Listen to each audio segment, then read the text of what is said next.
कापूस आणि सोयाबीन याचं जे काही उत्पादन झालेलं आहे, आता त्याची खरेदी केंद्र ही राज्य सरकार सुरू करते आहे। या संदर्भात पहिल्यांदा आपण नोंदणी करतो।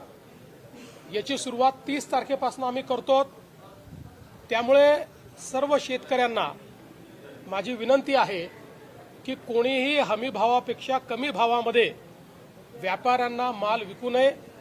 आपण सगळ्यांची नोंदणी करणार आहोत आणि सगळ्यांचा माल हा आपण खरेदी करणार आहोत। त्या संदर्भात नाफेड असेल, केंद्र सरकार असेल, आपला पणन विभाग असेल, सगळ्यांनी मिळून राज्यभरामध्ये मोठं जाळं खरेदी केंद्रांचं आपण तयार केलेलं आहे। सीसीआयच्या सोबत देखील आपण त्या ठिकाणी टायअप केलेला आहे आणि म्हणून माझी सर्व शेतकऱ्यांना विनंती आहे की हमी भावापेक्षा कमी भावामध्ये कोणीही आपला माल विकू नये।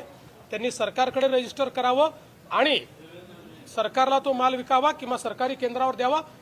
जर व्यापारी हमी भावाने तो खरेदी करत असतील तरच व्यापाऱ्यांना तो माल द्यावा।